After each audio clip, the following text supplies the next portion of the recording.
Hi, it's Susan from Worldpeacefull. I'm just going to continue from where I left off then. I actually coughed. Not a good look in recording. So I'm going to continue with Rupert. It's only 6 more minutes to go on this. It's been very interesting.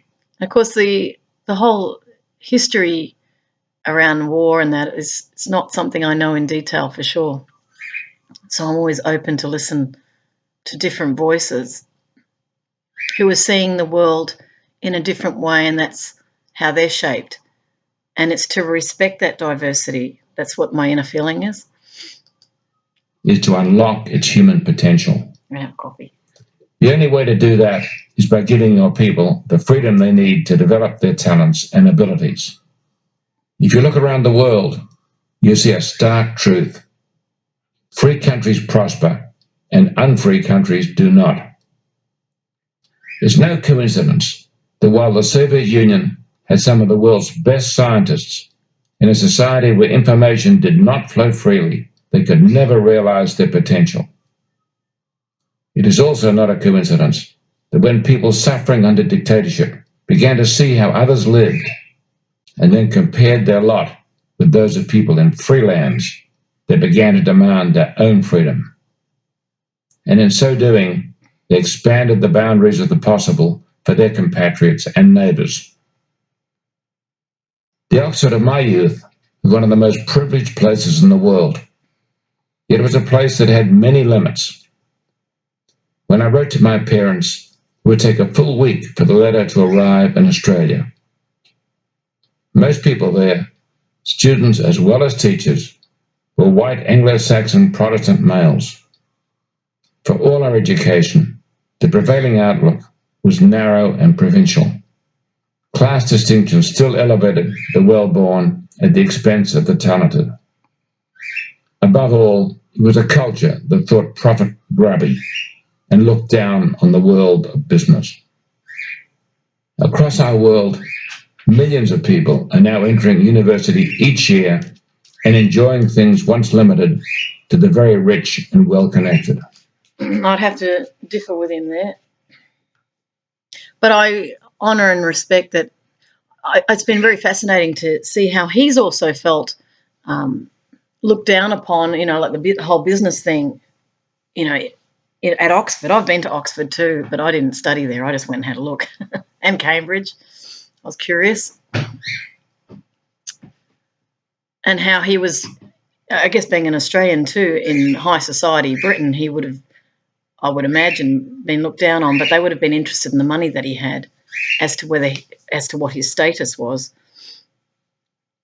So he's certainly experienced that. He's experienced a lot. And that I feel a sense of confidence listening more to him. I'm really glad I had the opportunity to hear him. I'm just going to go to the university situation.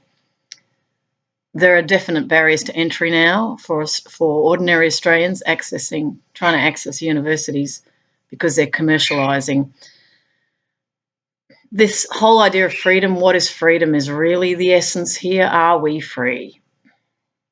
Not when you have bills, you're not. We also have narrow occupational classifications that we've just are our comfort zone in many respects, and I'm talking business and government here. The various occupations that have traditionally been in the curriculum and the new ones emerging, particularly the cyber stuff. There isn't a great opportunity to really express your talents. Like for those of us who are artistic, it's no mistake that most artists are living in poverty. I've met many myself who are brilliant artists. So they have an intelligence on a different level. They may not be academically interested. They're often explorers and engineers. I mean, I met a woman who was an amazing technical artist. She built her own installations. She was brilliant. I've met many women, actually, who are very engineering-oriented or mechanical, despite the common perception that, females, can't do this type of work. They certainly can. It's just a question of whether some of them want to. They may not want to. I know I don't. I'm not mechanically oriented. I'm more philosophically oriented. I'm more creative. I'm a very creative thinker, and I have a lot of talent, but I haven't been able to express it through this economic system because of the economic value that's accorded to output that others want. For example, peace education is not valued. It's really not. It's not like I'm coming in with a cooking class. They would say, oh, that's practical, we'll do that. Or a sewing class. I'm talking more on the feminine side here because that's how we've been channeled. It's not really who we are. Or a science module that they go, yes, that fits the curriculum, we'll go with that. But if you're outside of the box like I am, and I don't really see it as radically outside the box, I just think that I've tuned into the real peace within people that's needed in order for them to have happy lives.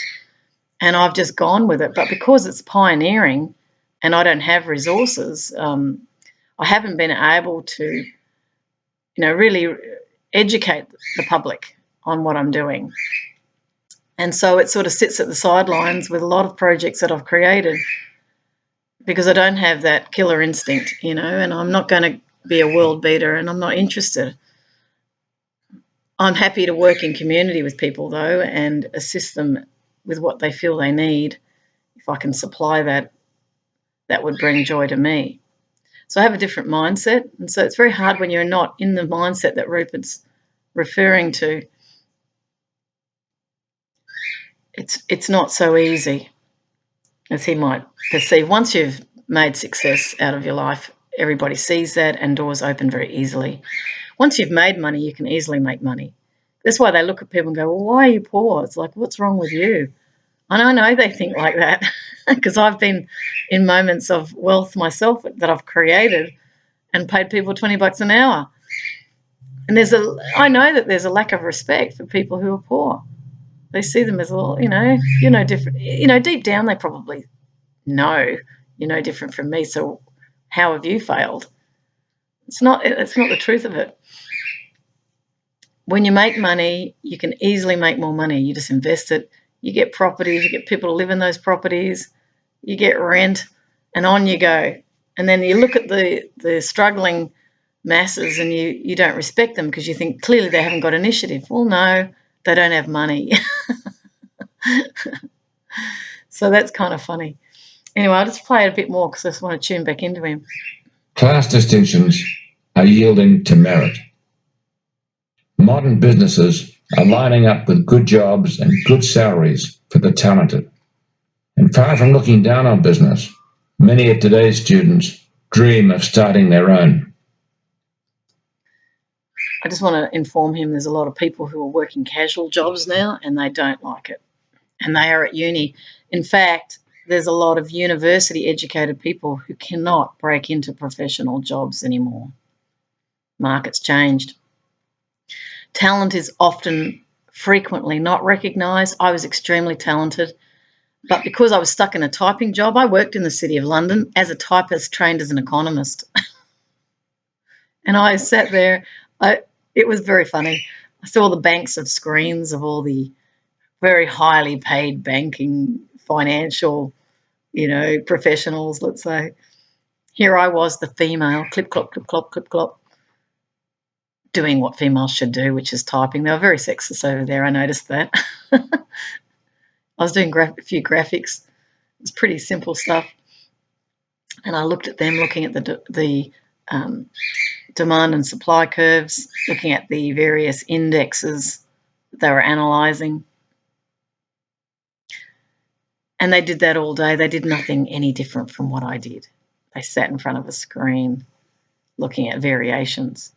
I actually did far more creative work because I was working on graphics than what they did, but they were paid so much more because that was what the market demanded.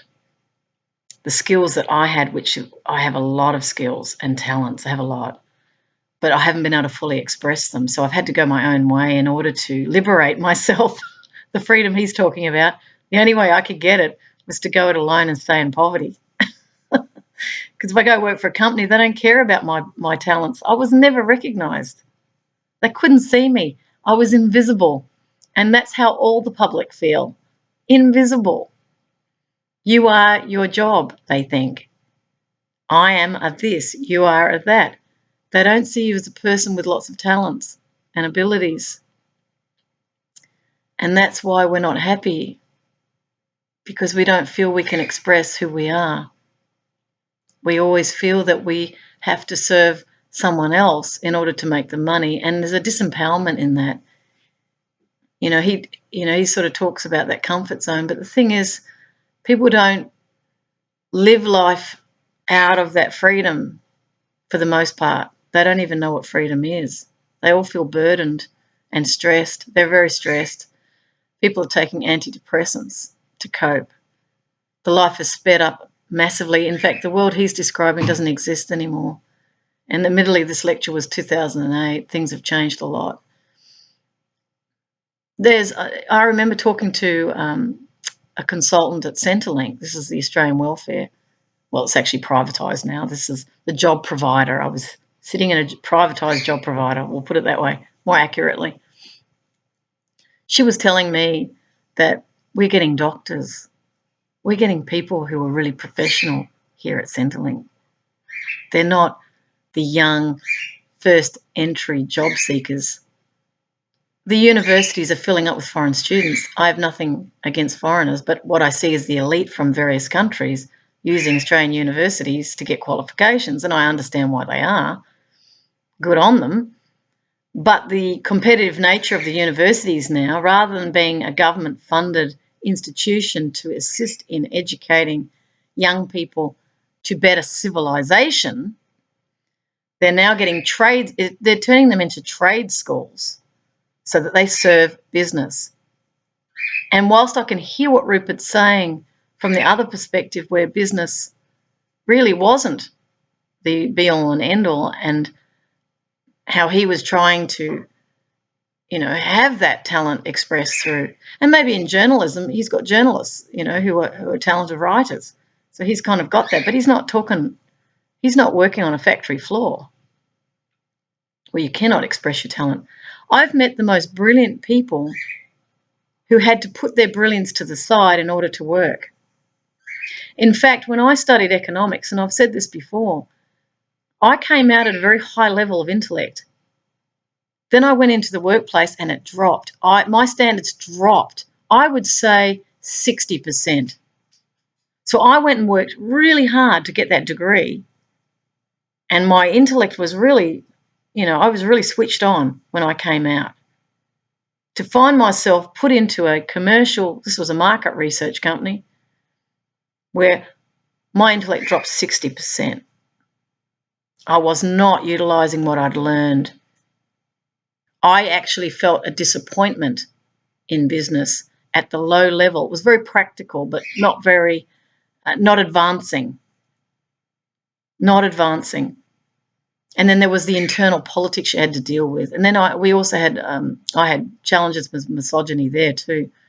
That glass ceiling was very much in place. And these were academic types that I was working with, who quite often from a female perspective, the men don't relate to the females. The females can relate to them because they're used to, being wives and sisters. And, we are relational females typically.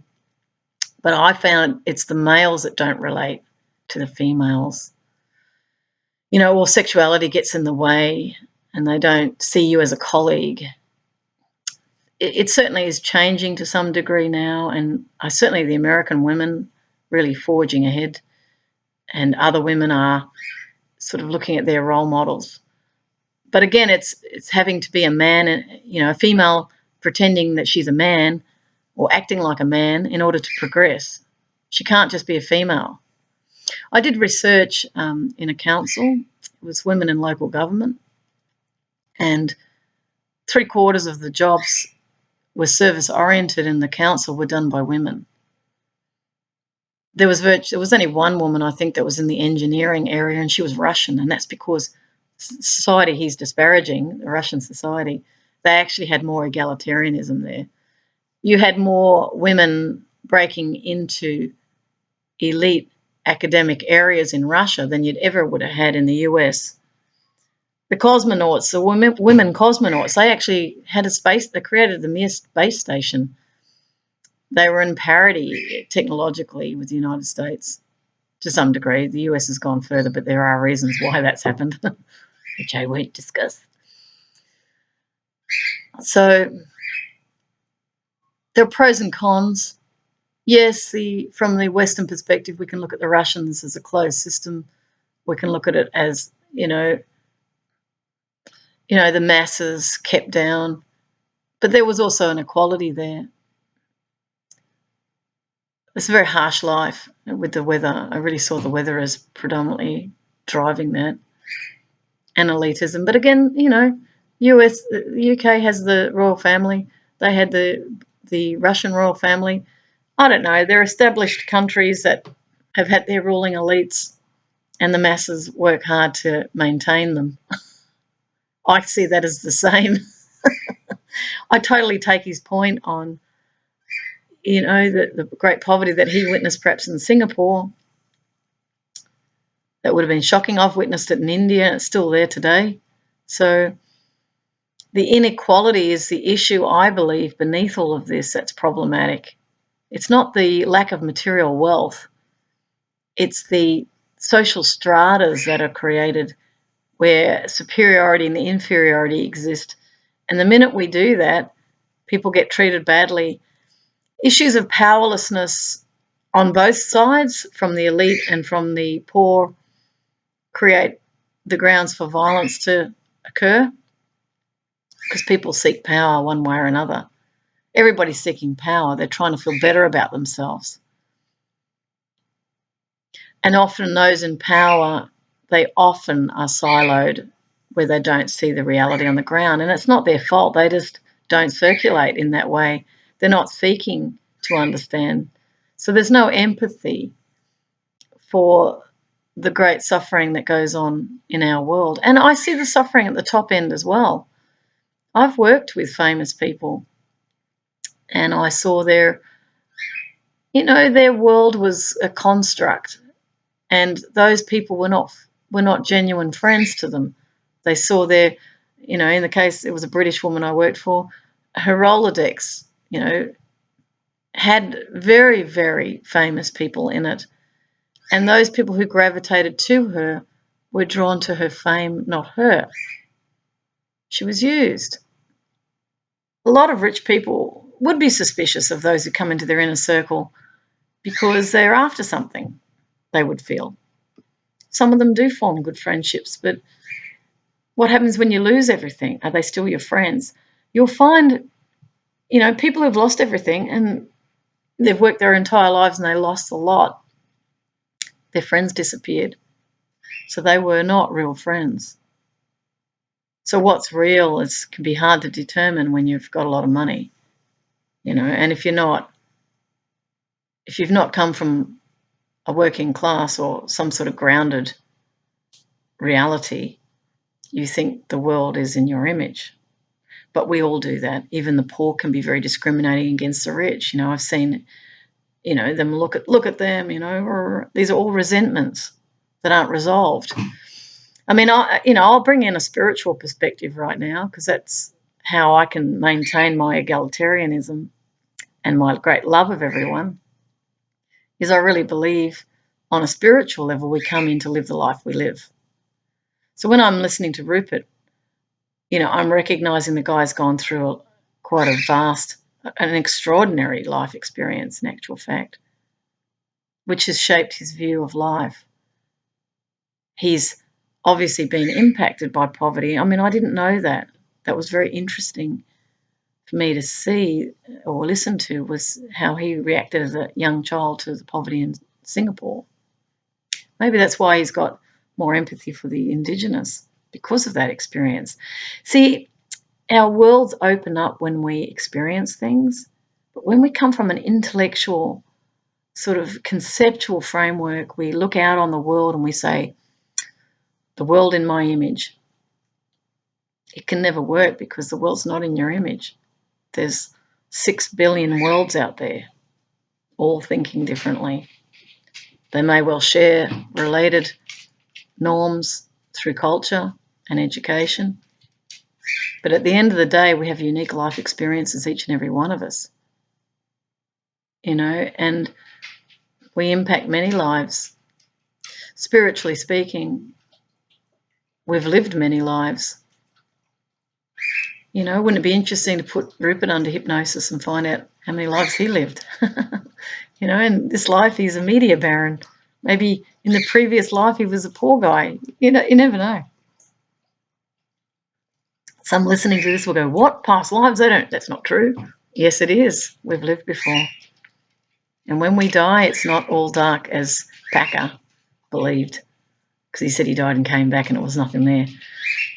I know for a fact that there's more. So we're living this out and having our experience. And maybe the negative consequences of those worldviews have caused within others that resiliency to overcome the pain and difficulty of what is perceived as injustice. I mean, I could sit here and feel aggrieved at no income, because I was cut off, because I dared to say, I couldn't work with corruption, which was true. I do believe it's corrupt. And business corrupts. It does. I mean, you look at the Australian Wheat Board in Iraq, there was corruption going on there. Within our own government, who are the financial interests donating? And I'm sure Rupert knows them. So our politicians get purchased. Is that the world we want? That's coming from a space of, I have a right to influence you to think like I think, so that you do more of what I want. What about all the people whose money is being spent? Is that fair? What of all the very, very expensive contracts that are going to foreign companies? Why not Australian companies? What's the deal with that? And we know what the deal with that is, some of us. So we're not so squeaky clean. That innocence has been lost from the era that he's harking back to. But he's also noting that there were, unfairness and inequality and lack of freedom he experienced, but we're still experiencing it. So we haven't really mastered equality yet. So I'll just go on a little bit. This is what freedom and information do. They democratize privilege, taking what was once something enjoyed only by the elite and making it available to more and more people. That is the reason why even the poorest student at a school in a poor country probably has access to email and can communicate with those far away more cheaply and more efficiently than I could ever do at Oxford. That is the reason that the son of a poor farmer in Vietnam decides he needs to learn English, and does. And that is the reason the daughter of a shop owner in New Delhi sets about going to graduate school abroad and achieves her goal. Some people call this ambition, as if there's something dirty about ambition. I think it's a healthy thing. In all societies, elites have a habit of trying to kick the ladder away from those trying to climb it. Now, opportunity is almost universal. Knowledge is everywhere, and a lot of it is free. And people who were once poor are taking advantage of these changes. One benefit of growing up poor and struggling to make good is that you're probably better prepared for the competition in a global economy. And you have a sense of optimism that you don't lose when you suffer a setback or two. For me, Australia will always be more than the land of my birth. It is the country that defined who I am, that gave me my first successes, and that still excites feelings of pride and gratitude in my heart. Today, this land offers its people many more opportunities than it did when I was growing up. With so much talent, with so many advantages, and with so much potential, I can think of no greater sadness for this century than an Australia that was willing to settle for just getting by. There was something about this country and its people and its potential that Philip Gibbs, the British war correspondent, noticed when he came across Australian troops in France, where I had 3 uncles in the trenches. I would love to think that we have remained faithful to the qualities and quirks Gibbs described. This is how he put it. They had no conceit of themselves in a little vain way, but they reckoned themselves the only fighting men simply and without boasting. I liked the look of them, dusty up to the eyes in summer, muddy up to their eyes in winter. These gypsy fellows, scornful of discipline for discipline's sake, but desperate fighters, looking at life with frank, curious eyes and a kind of humorous contempt for death and disease and the whole damn show, as they called it. The whole damn show. We were all writing our own scripts for that show, and we should all, every woman and every man, look at life with frank, curious eyes and a kind of humorous contempt. And we should all take advantage of the opportunities that so many of those young Australians were denied so far from home. Thank you for having me. It was very nice to have you. For the last... I enjoyed listening to him, and I like him personally.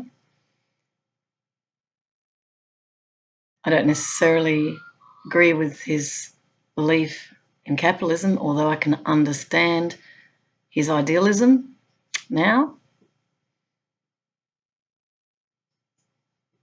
And I do like him. I don't see the world that he sees, though, from my experience.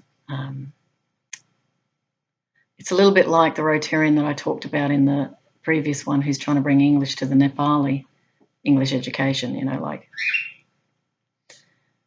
the IT is the same. Let's give a laptop to a poor person and the opportunities open up. And their mind does open up. There's no doubt about it. Like, I'm not hard and fast in pro or con.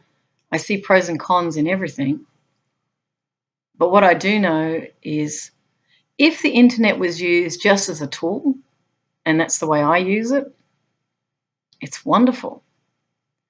But because of the cyber surveillance now that's happening, we got Facebook and various other intelligence services seeking to exploit the data gathering. We've got all these multiple players and deals being done in order to make money, to personalize the net. So you're not just going out and searching for things and learning things. People are putting things in front of you to influence you. So the same stuff is going on about advertising to get customers. It's not a selfless internet where everyone can now connect. And yes, they are connecting. That is true. They are connecting. But unfortunately, their privacy is going to be and is being lost because of these very, very powerful interests wanting to access billions of people, wanting to know everything. I remember just a few days ago listening to a Facebook executive, CEO of Facebook, I think it was. Was he Facebook? No, it wasn't Facebook. It was Google. I hadn't seen this guy before. He was saying to the audience, "We know who you are. We know where you live." And what did he say? There was something he said that was a bit scary. We know what you think. And he says, we haven't quite got the technology there, but we will. But, remote viewing, they probably do. We know what you think. The Orwellian perspective came in really powerfully. And you sit back and you go, Silicon Valley. They want total control. No, we don't want that. We just want to be free to maximise our talent. So the things that he was saying that he believed was the great fruit of economic freedom, he saw it as, because it's economic freedom he's talking about. Unfortunately, still the cordons of power come down on people. The small government becomes privatisation. People's rights become diminished. We've seen the US and Israel leave the Human Rights Council. Very concerning development and acknowledgement of not. They say it's because there are people inside that council that were not valuing human rights, but in actual fact, it looks very much like they don't. Certainly in the Palestinian case, that's true. And vice versa. I see the violence going both ways. I see people not at peace. I see people trying to oppress other people. They want control. They want control because they feel out of control if they don't have it. Just getting a hot flush, my age.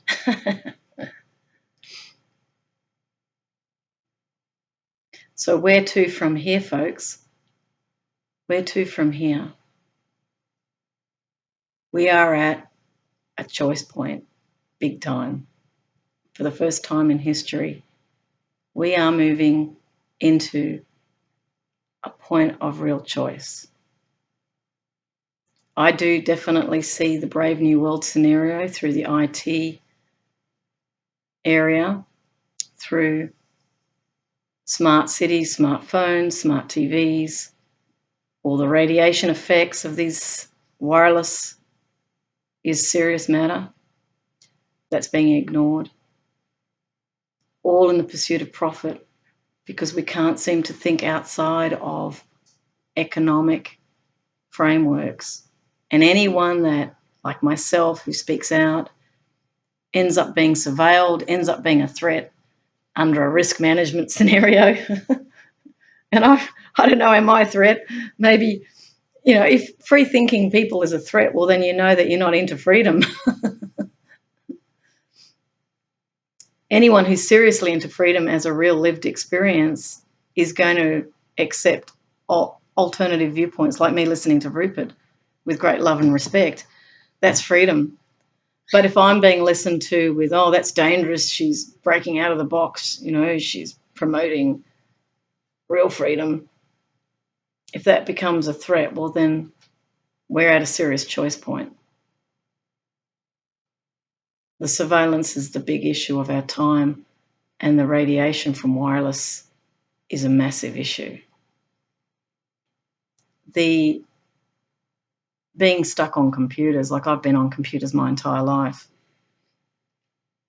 sitting all the time, bad back, RSI, weak eyes, not getting out in the sun, disconnecting from other people.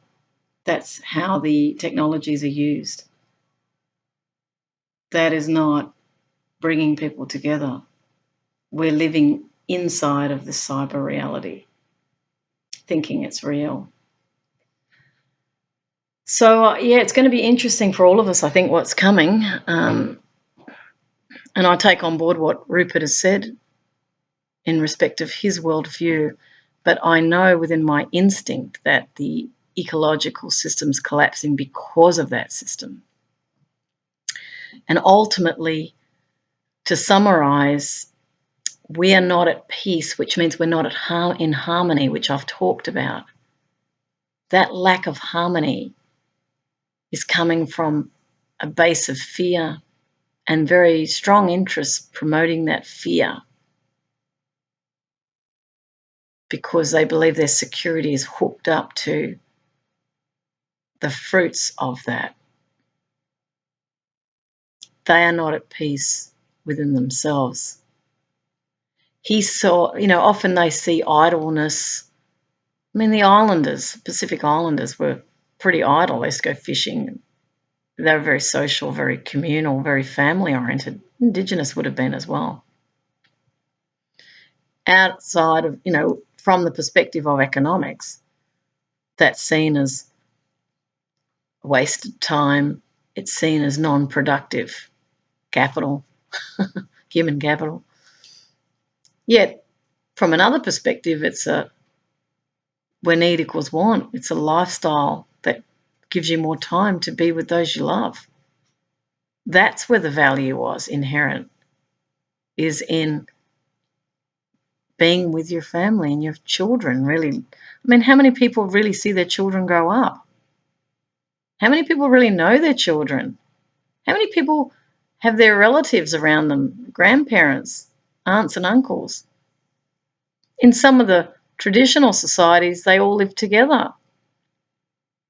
The whole family lives together and they grow up in a tribe. That's where the very core essence of community has actually grown from. Today we live alone. I see so many people alone. I mean, I'm getting around the community, and that's the advantage of the lifestyle I'm in. If I wasn't in a homeless capacity, and technically I'm seen as unemployed, although I work all the time, I just don't work for money. I move into the community a lot.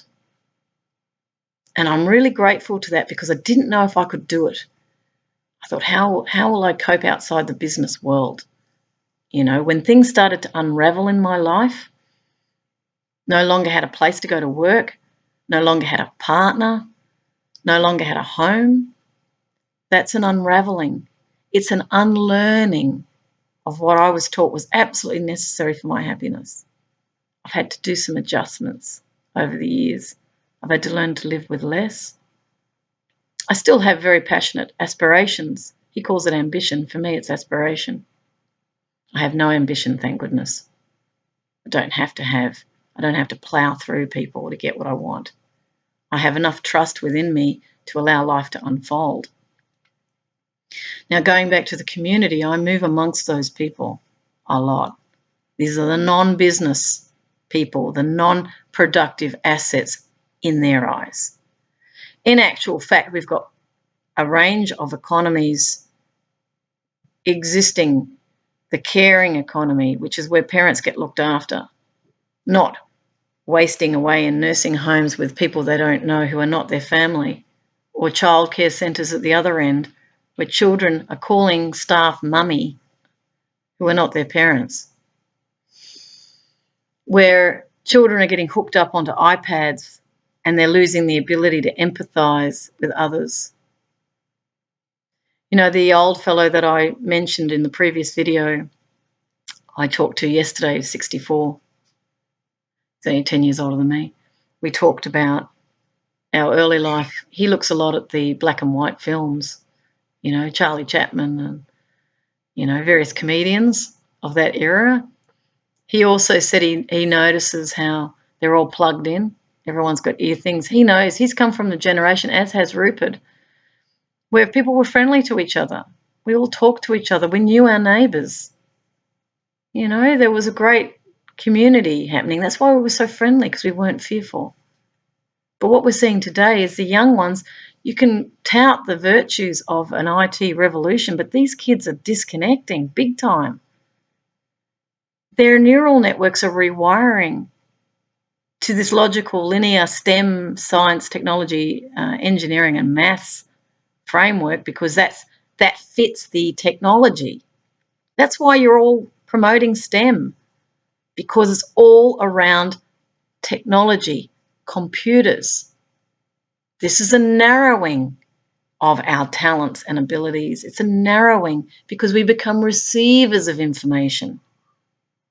And that's what you're wanting. You're wanting a glued-in audience. They talk about how Facebook is designed deliberately to get people addicted. So they maximised your time on those devices, not your time in your life. This is what presence is about. When I go still, I'm coming from deep presence. I'm going to do it now so that you can feel it.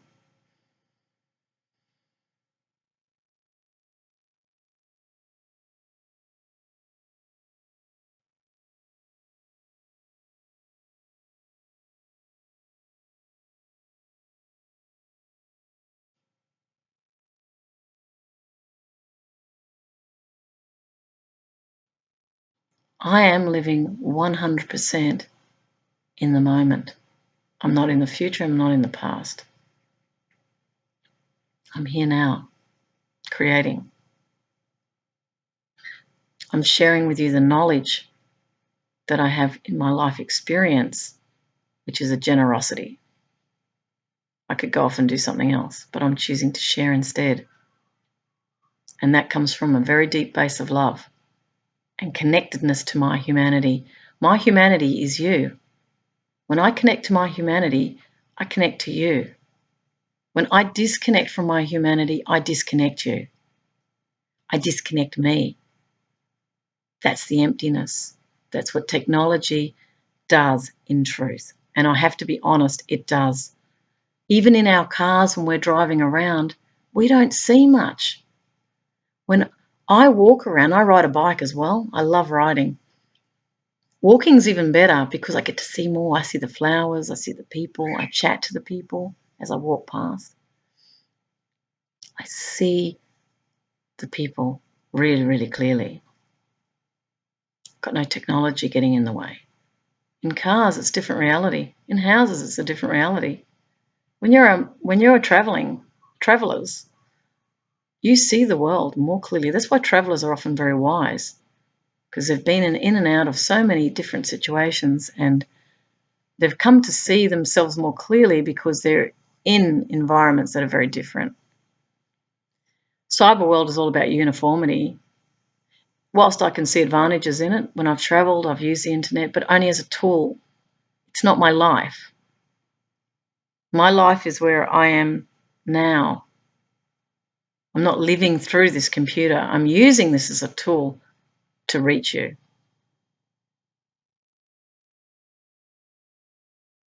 There's a lot of lonely people being generated through IT.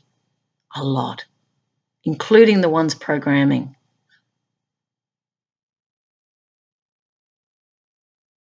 It also electromagnetically takes your energy.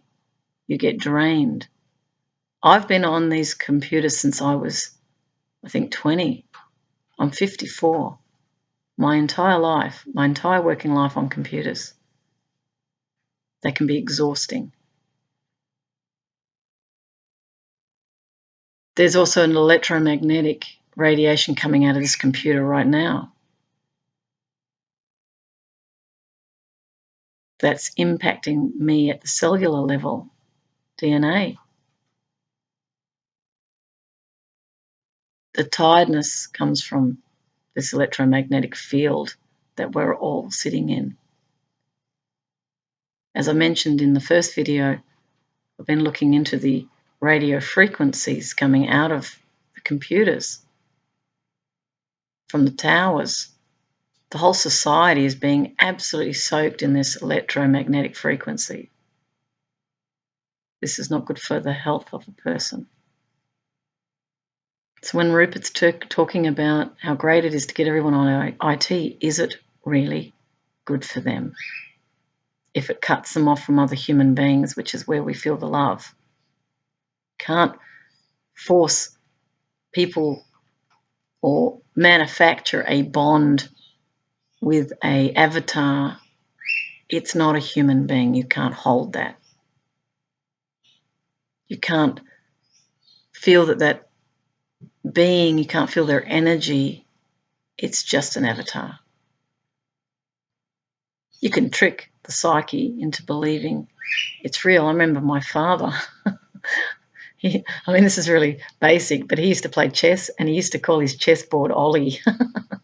And it used to talk to him. And yes,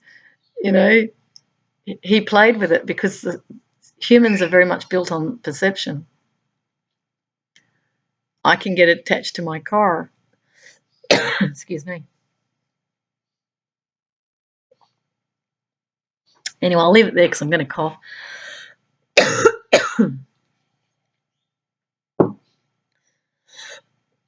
I'm actually coughing because I'm tired.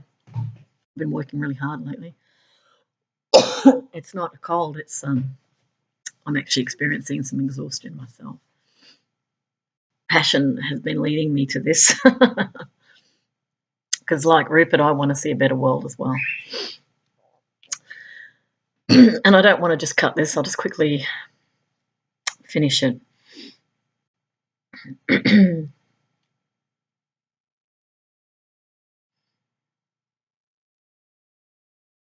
We're at a choice point. Definitely. We're going to go one way or the other. There is a golden age awaiting us, definitely. But it's in our true freedom. It's not an economic freedom. It's a spiritual freedom that is here now. It's not human-made, this spiritual freedom. That spiritual freedom made us, in actual fact. And there'll be some people who say, oh, there's no spiritual world. There is. There is definitely a spiritual world around us. And I know there's many millions in the world that have felt the presence of someone who's passed away that they loved, or they're desperately seeking to make a contact with them once they've passed over. There's a spiritual reality. There's also the soul, which many people speak of. Soul is much bigger than the human body. That's why when you walk into a room, you feel people. It's actually your energy fields that are connecting. We're all connected energetically. When I put out a positive vibration, a positive thought form, others pick it up. When I was a clown, I could bring joy into an entire room because my energy was so positive. It was felt by everyone in the room. That's the invisible connectors that require no technology. I have definitely had inspired thought. I've definitely had psychic thought where I've known things. That's part of a natural, inherent system of connectivity that is actually our birthright. There are those who do not want humanity to rise into its full expression, and they will come across as peacemakers, or they'll come across as purveyors of interest for the public, but they're not. They definitely are coming with agendas which will benefit them, not the others. We've lived a human history that has been very disrupted. So when they talk about disruption now, it's nothing. The disruption's been going on since the beginning of human history. We have come from levels of consciousness where we are in combat with one another rather than in communion with one another. The genders have been imbalanced when they're supposed to be in harmony in order for that stability, that social stability, to be experienced. This inequality that is really the prevailing tone that's creating all the disruption in humanity has come from belief systems that are erroneous.